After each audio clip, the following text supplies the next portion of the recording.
Aloha, everybody.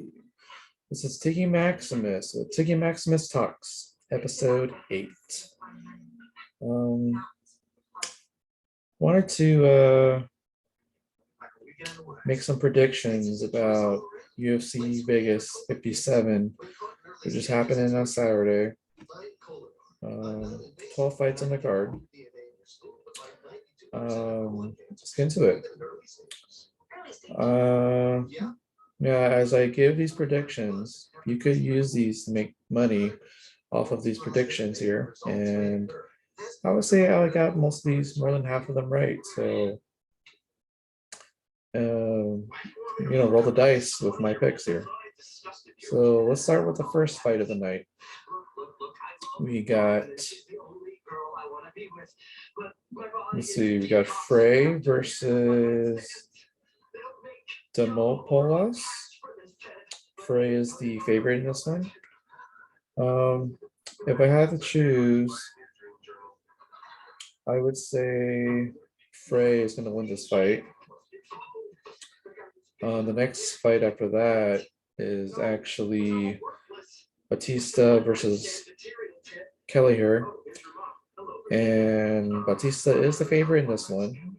And if I had to pick, I am going to stick with Batista to win this fight. The next fight on this, after that one, is Durden versus Buys. Buys at the moment is actually the favorite in this fight, but a slight favorite. But this is going to be my first underdog pick. I'm going to be picking Durden to win the fight against Buys. So next fight after that one is going to be Morozov versus Paiva. And Morozov is the favorite in this one, but the lines are pretty close, and they could go either way between these two. But if I had to choose between the two, I am going to be picking Morozov. The next fight after that one is Brown versus Noordan Biek. Brown is the favorite in this one, and I am leaning towards Brown to win this fight with Noordan Biek. So the next fight after that is the featured prelim. Before you get into the main card, it's Achekwi going up against Olberg. You know what? I am going to be picking Olberg in this one. Olberg being the underdog, a slight underdog at even money. And I think he's going to pull off the big win here. Now let's get into the 6-fight main card. We will start off with Curtis versus Vieira. This one could also be a coin flip. Curtis is the slight favorite. And if I had to pick, let's go with Curtis over Vieira. The next fight after that is Norma Gomedov going up against Manes. Norma Gomedov is the heavy favorite in this one. I think out of all of them, I think he's the heaviest favorite in the entire card on the Saturday card here. And you know what? I am going to go with Norma Gomedov in this one. But this might be his toughest challenge to date, actually. But he'll still keep his undefeated record. The next fight after that is Moses versus Guillegos. And Moses is the favorite in this one.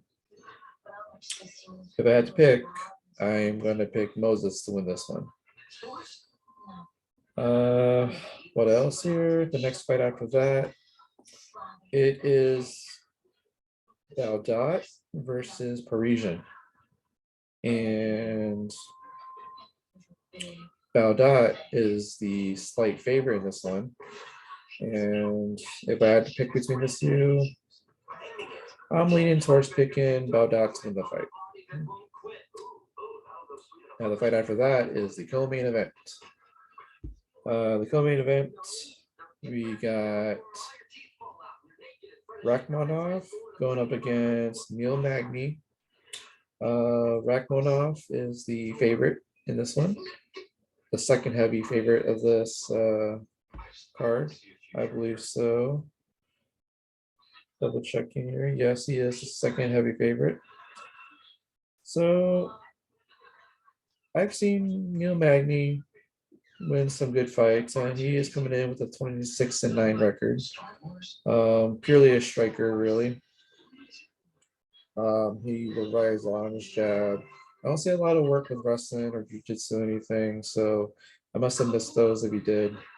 But with Rachmanov, the guy is 15-0, and all 15 wins are all finishes. Combination of knockouts and submission wins. So if I had to choose between the two, this could be Rachmanov's toughest challenge up to date, but I have to go with Rachmanov to win the fight here, and he's probably on his way up, fighting better talent at this point, and he's going to be right up there in the 170-pound division. So he might actually end up being in the top 10 if he's not already ranked already. So now for the next card, the next fight after that is the main event of UFC Vegas 37. No, UFC Vegas 57. We got Gamrat versus Sarukon. So Sarukon, or Sarukon, he is the favorite in this fight. Gamrat is 20-1, while Sarukon is 18-2. And the notable loss here for Sarukon is that he actually lost to Islam earlier in his career, and Islam is like one of the top 5 lightweight contenders in the division. So, and Gamrat's only loss was to a guy who actually fought last Saturday, actually, and that guy only lost by the decision. So it's going to be a good fight, and my prediction is that it's going to go 5 rounds, all 5 rounds, and we're going to go to decision. So the judges might actually decide this, and I actually think it's going to be unanimous decision, and I'm picking Sarukon to win by decision, unanimous decision, actually. My prediction is that it's going to be, well, I usually give this a lot, actually. Sarukon is going to win 48-47 unanimously. So there you have it, guys. My 12 picks for UFC Vegas 57. Go make some money off of that.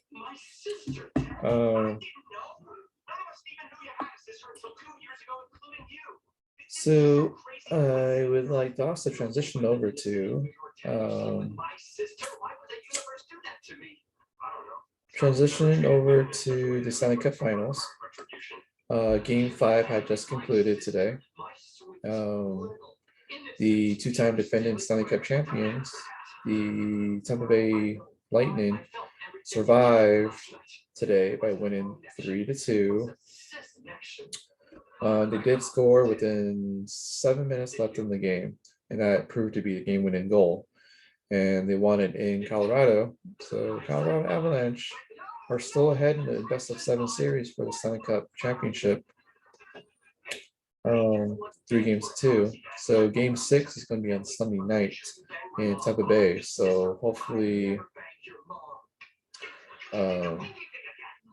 Tampa Bay might be able to win that game and force a game 7. We all love game 7s, right? It's one of the most epic series to date, and it could be an explosive game 7. You got a team that is super fast, scores a lot, but now that Tampa Bay has quite possibly figured out Colorado Avalanche and countered it, and now they may have actually stole some of that momentum back from Colorado. So it's weird because early in the week it was game 4. I believe it was on Wednesday night, and Tampa Bay was actually winning that game. They were winning 1-0, 2-1, and well, Tampa Bay should have won that game. I mean, for one, they actually ended up winning, I believe, on Monday for game 3, destroyed Colorado 6-2, and they were taking back some of the momentum going into game 4. Now for game 4, well, Tampa Bay was winning that game. They should have won that game, and they should have had a tie going into tonight. But I've noticed something that in these 3 games now, from games 3, 4, and 5, Tampa Bay has actually figured out how to get ahead of Colorado and do their best to try to hold them off. So right now, honestly, I think Tampa Bay should have been up 3-2 actually after having a disastrous game 1 and 2, or game 2 actually. But I think Tampa Bay Lightning actually has something going on here. They're finding the right strategy of trying to beat the this awesome goaltender from Colorado, Kemper. And I'm looking forward to game 6 actually on Sunday night. So my prediction is that on Sunday night, the Tampa Bay Lightning is actually gonna defeat the Colorado Avalanche. Let's say 4-2. And they're gonna force a game 7 going back to Colorado, which should be, I believe, Tuesday or Wednesday night next week. So this Stanley Cup final with the high and mighty offensive power Colorado Avalanche, who've been moseying through the playoff teams this playoffs, while the Tampa Bay Lightning have been scratching and clawing through the playoffs. But you know, for a team that wants to defend their championship, but they've won the last 2 seasons, they're not going to go out with a fight, right? So this is what Tampa Bay is doing. They're clawing. They're trying to find ways. They're not going to give up the cup that easily. So everything is kind of lining up to be an epic 7-game series here for the Stanley Cup final. This might be like the most exciting final in recent history, probably since the LA Kings went on to win 2 of 3 back in what was it, 2012 and 2014. So so yeah.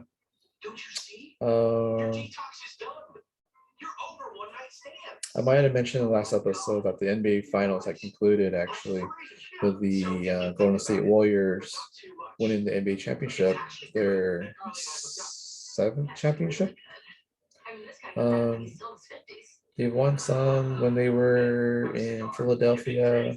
They won one in Oakland, or yeah, Philadelphia, Oakland, and then now they just won in San Francisco. So imagine that, winning championships in 3 different cities. Actually, that's pretty impressive. But this Warriors team, now that they're healthy, they did it the right way. They drafted some great players. Um, and now they're back on top again. So their window has reopened to win some more championships for another year or two. So Lakers, I hope, with their new coach, Darvingham, will make the Lakers a better defensive team and have better fluidity with their offense with Anthony Davis, LeBron James, and quite possibly holding on to Russell Westbrook, who may opt in for the 2023 season. But there's a good chance that the Lakers might actually trade him too, if he does. If doing so, there's rumors like Kyrie Irving, Bradley Beal might actually be part of the Lakers in some way, shape, or form. But we'll see what happens. But even with all those rumors, the NBA draft had also concluded yesterday, and Lakers had actually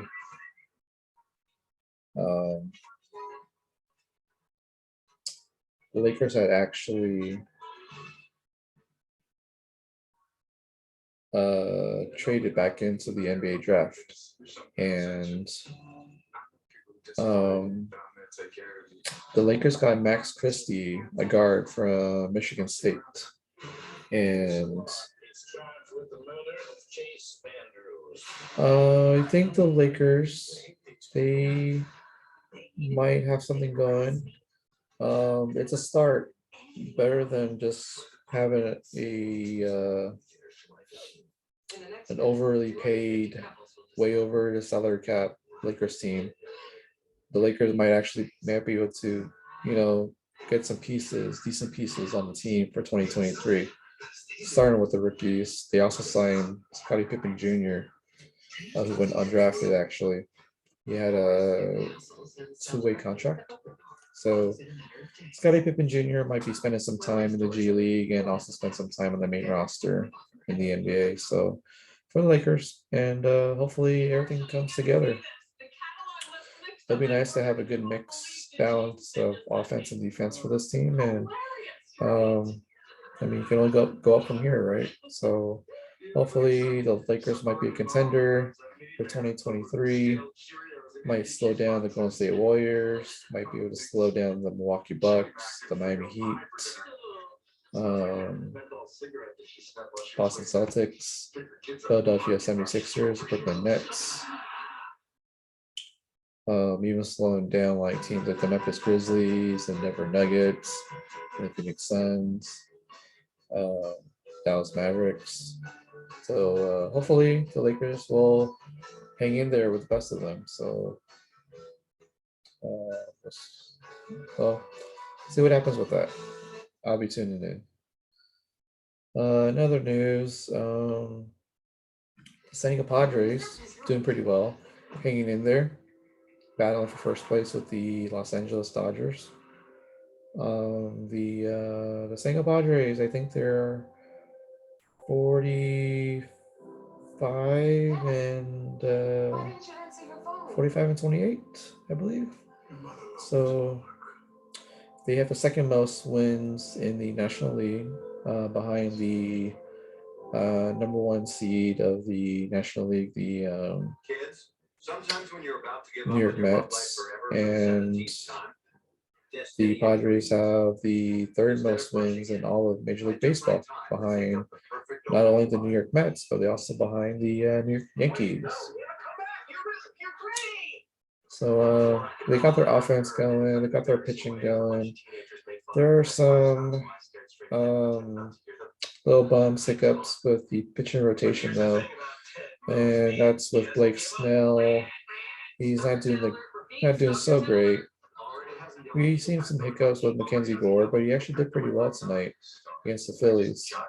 And then there's also Nick Martinez. He's switching between relieving and starting, but he's starting at the same time or playing on the same days as Mike Clevenger.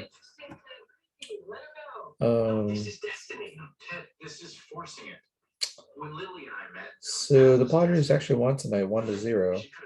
So that was a great defensive effort, pitching and defense, and having the Austin Nola driving in a game-winning run actually against his brother, the other Nola, Aaron Nola from the Philadelphia Phillies. I'm pretty sure the parents were at the game, and I'm pretty sure they were split on who's to root for. You have two great sons. One's the catcher for the Padres. One is I guess he's the ace of the Philadelphia Phillies. So it was a good game though, and Padres needed games like these to kind of mold a great team going forward for the next 3 months. And with Manny Machado and Fernando Tatis on the shelf for the time being, but they're winning without them. So this is an exciting team to watch actually for 2022.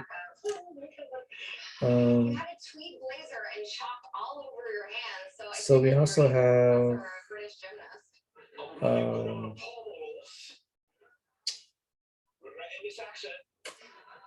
yeah,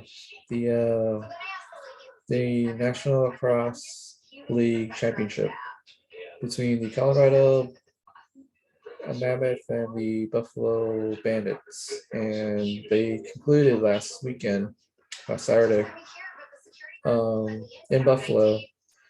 So the Colorado Mammoth won Game 3, win the game 10-8 to clinch the NLL Championship, 2-1. And I'm impressed because the San Diego Seals, my lacrosse team, indoor lacrosse team, they had Colorado on the ropes. They had them on the ropes in Game 3 in the Western Conference Final. They were up by 4 at halftime, but Colorado was able to come back, and it really did expose the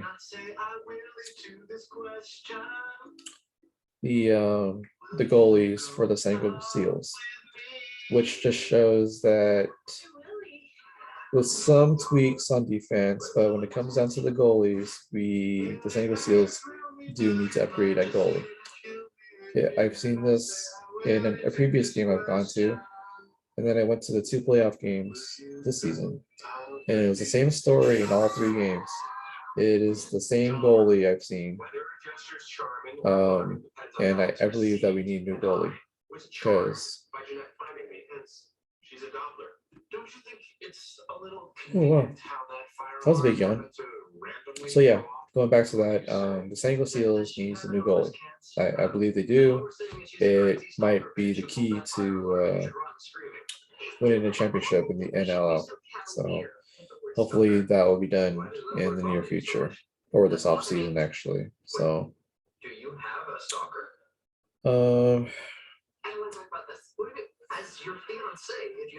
also last Saturday, last Friday, June 17th. I've gone to some comedy shows through the last year. It was nice to get back into it. And what's cool is that I got to go to the one at the Hollywood Roosevelt this past Friday. And it was at the Hollywood Roosevelt. It was held at the Hollywood Roosevelt Theater. One of the comics I follow is Rachel Sterling. She used to do the Man Show, the original one. She was also in Wedding Crashers, the movie. She was on the TV show Reno 911. She was also in the TV show True Blood. She was also in the TV show Workaholics. So she's done a lot of stuff for movies and TV. And now she's doing stand-up comedy and also doing a lot of modeling photo shoots. So I got to see her again, this time at the Hollywood Roosevelt. This one's pretty cool because this comedy show also has jazz music with the Daniel Rudham trio. Great music, great new jazz music.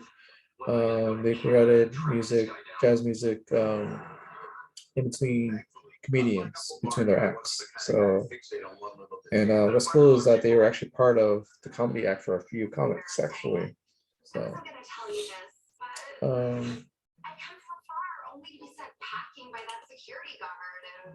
so it was a good show. The headliner was Ron G. Funny guy, great material, and I would say most of the comedians were funny. There was probably one I didn't like so much, but most of them were pretty good. And then there was two ladies. There was Percy, Renee Percy. She was pretty funny. Got to meet her after the show. Pretty nice. Got to talk to her for a little bit. I also got to see Kira. She's a mixture of very loud, funny, slightly or a little bit obnoxious actually, but she was funny though. Now here's the thing. So since I follow Rachel Sterling actually went after Kira. Now because a lot of the laughs, a big reaction was for Kira. Something kind of happened during Rachel's stand-up. So I had actually talked to Rachel about this after her show, and she felt that she had bombed. Given that I do laugh at pretty much all of Rachel's jokes, but I got the vibe during her stand-up that there was a bit of a not so much laughing. It was kind of a somewhat silence during her stand-up, and I think I have a theory as to why that was. And that was either because the crowd was exhausted from laughing at most of the jokes from Kira who went on before Rachel. And so when it came time to do Rachel's stand-up act, they were tired from laughing, and so they couldn't bring that same energy for Rachel's act. That's my theory. But if it's the case of Rachel having a problem with her delivery and with the material that she did for her delivery, then that might be a reason why. But I like to think that maybe they were tired from laughing so much from the previous comedian, because for one, I have this problem too. I can't laugh for an entire show. I gotta have some breaks in between. But when a really good joke comes out, I'll laugh as much as I can. But I might be the only person laughing during her thing. So, but overall, Rachel is funny. I liked her. I liked her material. She did incorporate some new stuff, so I like that. So after the show, I was invited by Rachel and one other comic, who's actually the host of the whole thing, Josh Edelman, who produces the Hollywood Improv and some other places. So Rachel and Josh, they both invited me to go up to the spare room, which is right above the Hollywood Roosevelt Theater. And then that's where all the comics were hanging out, or most of them. So I got to talk to a little bit to Ranji, got to talk to a little bit to Renee Percy, got to talk to Rachel Sterling, and we all kind of hang out. And as I actually went up to the spare room,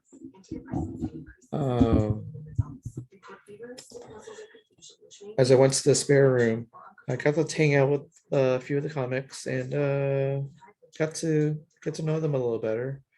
That was pretty cool. And what's cool about the spare room is that there's an actual bowling lane. I think it's 2 lanes inside that spare room. So that was pretty cool. Kind of a sight to see. So So as I was up there, I also got to check out this one bar next day on Saturday, and I didn't know this was a vegan bar actually, and I I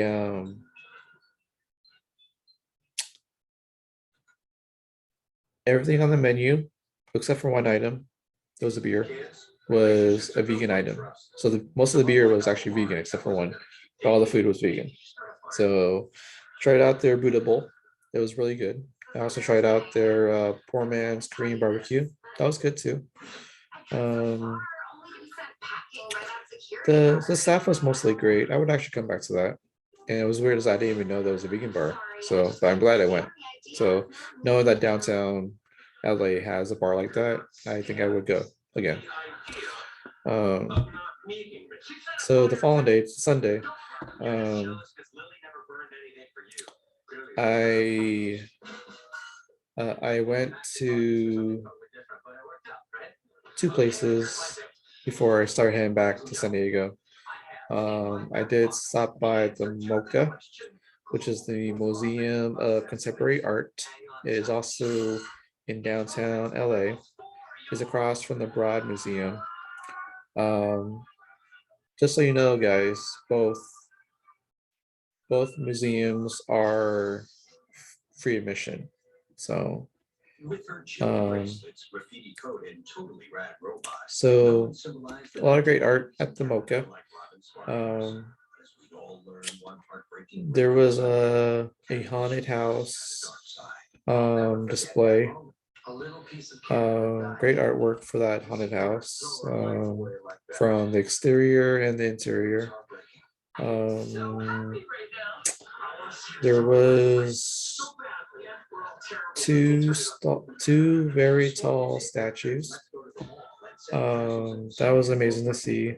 Some great artwork, some great portraits. There were some portraits, and then there was, I think, like a carpeted piece that was hung from the ceiling. So it was like a long blanket or a cloth or carpet. That was really nice like to see. And then there was a glassy looking brick walls, two glassy looking brick walls that were put together close to each other. And you had a colorful third slab that was placed on top of both glassy looking brick walls. Now, each glassy looking brick that makes up the wall had some stuff etched in there with words, names, and that was pretty cool. So, um, there was a third one that I liked. It was this gigantic room which had three distinct color lighting, one for red, one for red, one for blue, and one for green. So that was that was really nice to see. I got to see it from the outside and I saw how people look in from the inside. So then I actually went inside and recorded what it was like inside. So really nice, beautifully done. I'm glad I went to the MoCA. And then as I left the MoCA, I got hungry. And so I wanted to go to this place in Little Tokyo, not too far off in downtown LA. And this place is called the Daikokuya Ramen. So I got the Daikokuya Ramen bowl, which is pretty good. Got your chasu, got your ramen, got your vegetables, hard boiled egg. Um, or I think it was like what do you call it? Oh wait, I think it's called a poached egg, actually. My bad. A browned poached egg, I believe it's called. So that one is a good ramen bowl. Tastes really great. Apparently it's the number one seller. And I got some Guillegos to go with it. Those were good too. Um, so that was pretty much the gist of my LA trip last weekend.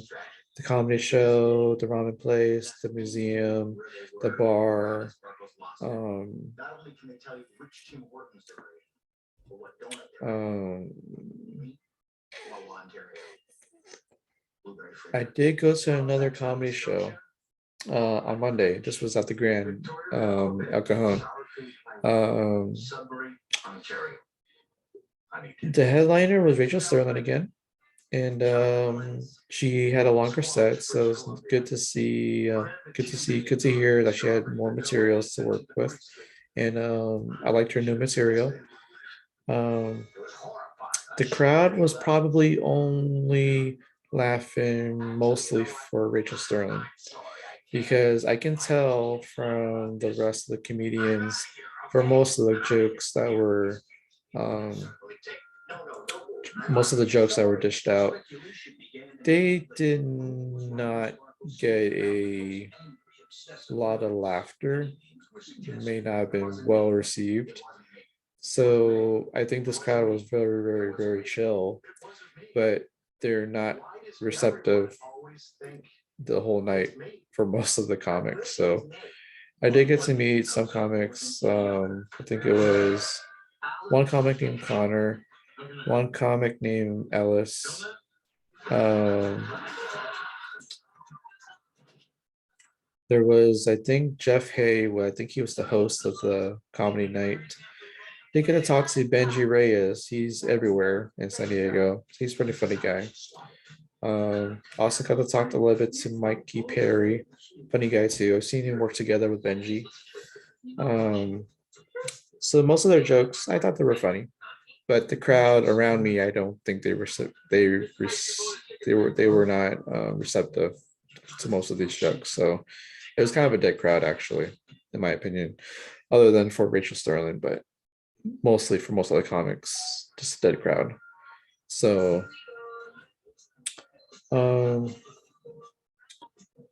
so I did talk to some of the comics as to why I thought and why the crowd was kind of dead, actually. And then I was just talking more about, the pressures of going um, after someone who had a big reaction and laughs, and then it's a hard act to follow um, for a comedian to go after someone like that. And that's how I felt about the Hollywood Roosevelt show for Rachel Sterling in particular. But for the Grand in El Cajon, it probably wasn't. I wasn't really like that as much because it was almost from the beginning to Rachel Sterling that the crowd was pretty much out of it. And I can actually hear it myself that people were just talking in the background in the bar area and gaming area. They were just trying to